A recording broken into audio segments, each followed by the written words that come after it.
झारखंड मुक्ति मोर्चा के केंद्रीय महासचिव सुप्रियो भट्टाचार्य ने चुनाव आयोग की कार्यशैली पर सवाल उठाया है। उन्होंने कहा कि भारतीय जनता पार्टी के साथ सांठगांठ में चुनाव आयोग कार्य कर रही है। उन्होंने यहां तक कह दिया कि चुनाव आयोग भारतीय जनता पार्टी के इशारे पर काम कर रही है।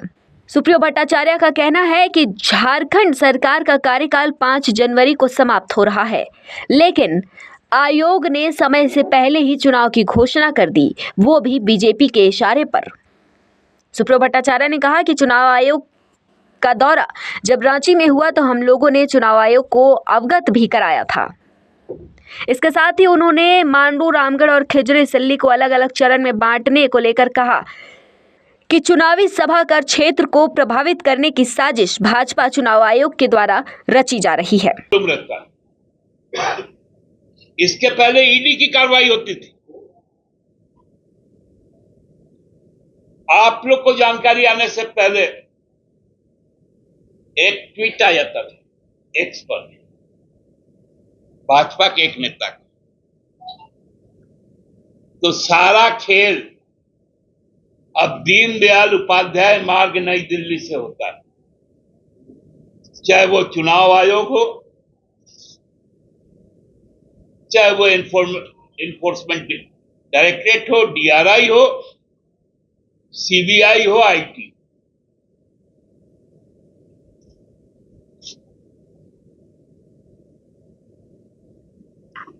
आप जमहूरियत को ठगना चाहते हैं।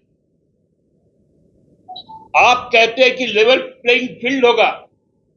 आप लोग प्रेस कॉन्फ्रेंस सुने होंगे, उन्होंने झारखंड का नाम लिया और कहा कि मैंने सभी नोडल ऑफिसर्स, डीओस को सख्त हिदायत दी और मेरा नजर रहेगा। महाराष्ट्र का नाम नहीं लिया। पारदर्शी चुनाव हम चाहते हैं, लेकिन एक समान और चुनाव के इतर कोई दूसरी तरह की भाषा कोई बोलेगा, जो हरियाणा में बोला गया, तो आप चुप रह जाते भारतीय जनता पार्टी को देख।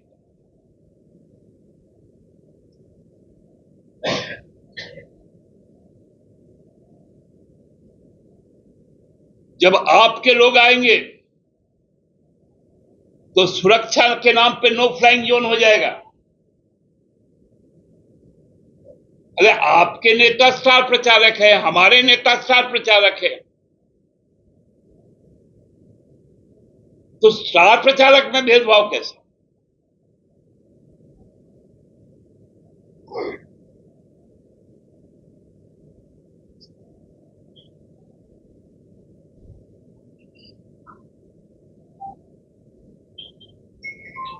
ये पूरा का पूरा जो पटपटा पढ़ा गया, इसका ड्राफ्टिंग आसाम भवन में हुआ, अनुमोदन दीनदयाल उपाध्याय मार्ग से हुआ और अशोका रोड में बैठकर इसको जारी कर दिया। ठीक है, हम इस चुनौती को भी स्वीकार करते हैं, लेकिन रेखांकित करते इस बात को कि इस तरह से अपने संवैधानिक संस्था को मत गिराइए। बहुत प्रतीक्षित आप लोगों के लिए एक सवाल था कि भाई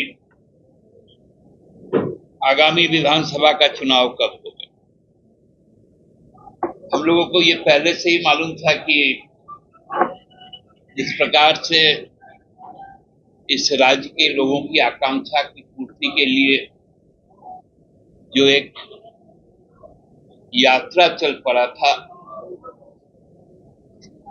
2020 से ही, पहले तो उस पे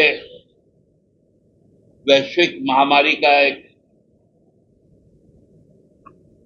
पड़ाव आया, एक रोक लगा। जब उसको हम लोगों ने पार किया तो सरकार गिराने का, षड्यंत्र रचने का, केंद्रीय एजेंसियों को यहां पर सक्रिय करके राज्य सरकार के कामकाज में रोड़े अटकाने का वो एक दौर चला। और लोकसभा चुनाव के बाद जब सरकार पूरे निर्णय के साथ आगे बढ़ने लगी तो समय अवधि के पूर्व इस सरकार को कैसे ब्रेक कर दिया जाए, उसके कामकाज को कैसे रोक दिया जाए,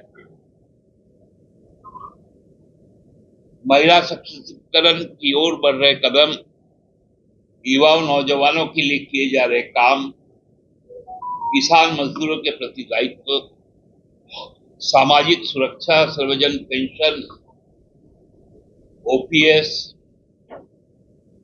सभी वर्ग के लोगों को समायोजन, इन तमाम चीजों को कैसे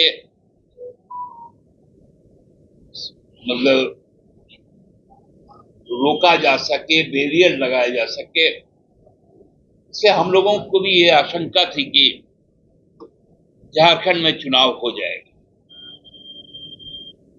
पिछली बार हरियाणा के साथ महाराष्ट्र का चुनाव हुआ, इस बार हरियाणा का चुनाव अकेला हुआ। आप सबको याद होगा कि आज लगभग 8-9 दिन बीत गए विधानसभा चुनाव के बाद, नतीजे न आने के बाद न विधानसभा का गठन हो पाया, न नई सरकार का गठन हो पाया। लेकिन चूंकि 26 नवंबर आपको महाराष्ट्र विधानसभा का कार्यकाल को समाप्त होना है, उसके पूर्व गठन होना है, हमारा 5 जनवरी को है। मैंने पहले भी कहा था, तो इसलिए दोनों को क्लब कर दिया गया। ये आशंका हम लोगों को थी और मैंने माननीय मुख्य चुनाव आयुक्त जब यहाँ पर आए थे उनको कहा था कि आप ऐसा ही करने जा रहे हैं। और आपसे भी बात करते हुए हमने कहा था कि भाई देखिएगा 2 चरण में चुनाव होगा और 23-24 तारीख तक रिजल्ट आ जाएगा। क्योंकि अब मैं भी भाजपा को पढ़ने लगा हूं, भाजपा को समझने लगा हूं। 2005 में एक फिल्म आई थी, फिल्म का नाम था बंटी और बबली। वो बंटी बबली फिल्म में दोनों के करामात से उन्होंने ताजमहल तक को बेच दिया और भाजपा और ईसीआई नया बंटी और बबली, अब ये पूरे जमहूरियत को बेच देगा, लोकतंत्र को बेच देगा। मैंने उस समय जो आशंका जताया था